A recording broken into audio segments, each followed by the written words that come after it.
Uso e abuso do poder na administração pública. O poder na administração pública é conferido para garantir que o Estado, através de seus agentes, possa atuar de maneira eficiente e efetiva em prol do bem comum.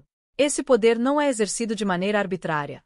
Ele é delimitado pelo ordenamento jurídico e pelos princípios que regem a administração pública, como legalidade, impessoalidade, moralidade, publicidade e eficiência, conforme disposto pela Constituição Federal de 1988.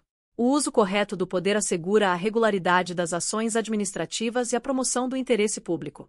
Entretanto, quando esse poder é utilizado de maneira indevida ou excessiva, caracteriza-se o abuso de poder, uma das práticas mais prejudiciais à legitimidade e à confiança na administração pública. O conceito de uso do poder na administração pública refere-se à aplicação das prerrogativas legais que os agentes públicos possuem para executar suas funções e alcançar os objetivos do Estado. Essas funções podem variar, desde a aplicação de políticas públicas até a fiscalização de atividades econômicas. O exercício do poder deve ser sempre voltado ao interesse coletivo, e a administração pública deve agir conforme as normas estabelecidas, respeitando os direitos e garantias fundamentais dos cidadãos. O abuso de poder, por outro lado, ocorre quando o agente público utiliza suas prerrogativas de maneira indevida, desviando-se dos fins legais e comprometendo o interesse público. Esse abuso pode se manifestar de várias formas, sendo as mais comuns o excesso de poder e o desvio de finalidade. O excesso de poder ocorre quando o agente ultrapassa os limites de sua competência ou age de maneira desproporcional, enquanto o desvio de finalidade caracteriza-se quando o agente atua com o objetivo diverso daquele previsto pela norma, geralmente para atender interesses particulares. Um exemplo clássico de uso adequado do poder pode ser encontrado no poder de polícia, que é a faculdade da administração pública de limitar ou condicionar o exercício de direitos individuais em prol do bem-estar coletivo. Um exemplo disso é a fiscalização de estabelecimentos comerciais para garantir o cumprimento das normas sanitárias. Nesse caso, o agente público age de maneira legítima, utilizando suas prerrogativas para proteger a saúde pública. O abuso, no entanto, ocorreria se o fiscal utilizasse essa função para coagir ou extorquir o proprietário do estabelecimento, desviando-se do objetivo legal. O uso e abuso do poder também podem ser observados no contexto das contratações públicas. Quando a administração pública realiza licitações, deve sempre observar os princípios da igualdade e da competitividade, garantindo que todos os concorrentes tenham as mesmas oportunidades. Se o agente público utilizar sua posição para favorecer uma empresa específica, por exemplo, manipular o resultado de uma licitação ou direcionar o processo de contratação, estaria configurado o abuso de poder por desvio de finalidade. Outro exemplo de abuso de poder ocorre no âmbito do poder disciplinar.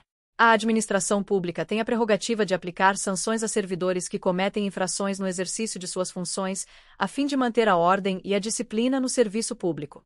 Contudo, se um superior hierárquico utiliza esse poder para punir injustamente um servidor por motivos pessoais ou políticos, está praticando abuso de poder. Essa prática não só prejudica o servidor, como também compromete a imparcialidade e a moralidade da administração. A discricionariedade é outra área onde o abuso de poder pode surgir. O poder discricionário permite ao administrador público certa liberdade de escolha ao tomar decisões, desde que dentro dos limites legais e com base em critérios de conveniência e oportunidade.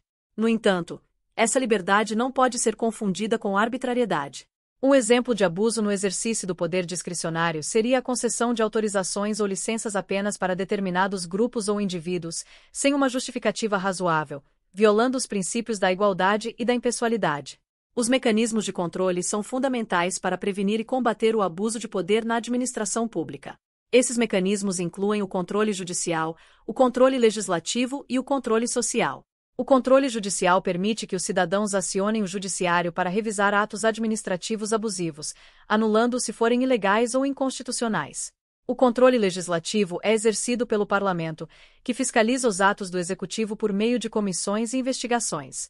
Já o controle social é feito pelos próprios cidadãos, que podem denunciar abusos e acompanhar a atuação da administração pública através da transparência e da publicidade dos atos administrativos. O papel da ética na administração pública é central para evitar o abuso de poder. Os agentes públicos devem estar comprometidos com os princípios éticos e com o respeito aos direitos dos cidadãos. A corrupção, o nepotismo e o favorecimento são formas claras de abuso que decorrem da ausência de ética no exercício da função pública. A capacitação contínua dos servidores, aliada à criação de uma cultura de integridade e responsabilidade, é essencial para combater essas práticas e promover uma administração mais justa e eficiente. As consequências do abuso de poder podem ser graves tanto para a administração pública quanto para os cidadãos.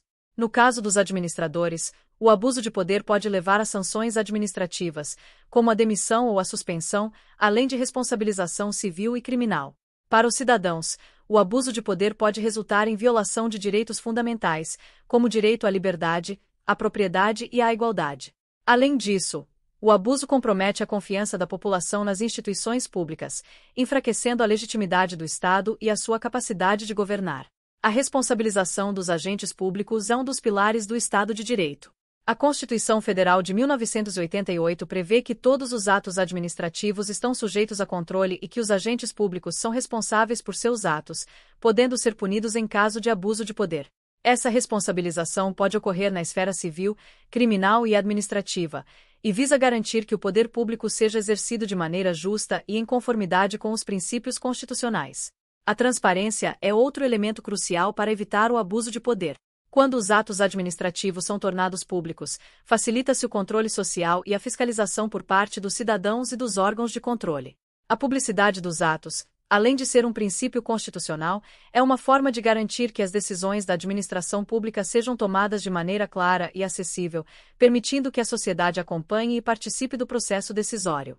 Em conclusão, o uso do poder na administração pública deve ser sempre voltado ao interesse coletivo, respeitando os limites estabelecidos pela lei e pelos princípios constitucionais. O abuso de poder, em suas diversas formas, compromete a legitimidade da administração e prejudica a sociedade como um todo. A criação de mecanismos eficazes de controle, a promoção da ética no serviço público e a transparência nas ações da administração são fundamentais para prevenir e combater o abuso de poder, garantindo uma gestão pública mais justa, eficiente e democrática. Muito obrigada por assistir ao nosso vídeo. Sua presença e apoio são fundamentais para o nosso trabalho. Não se esqueça de curtir, compartilhar e se inscrever no canal para não perder nenhuma novidade. Nos vemos no próximo vídeo. Até mais!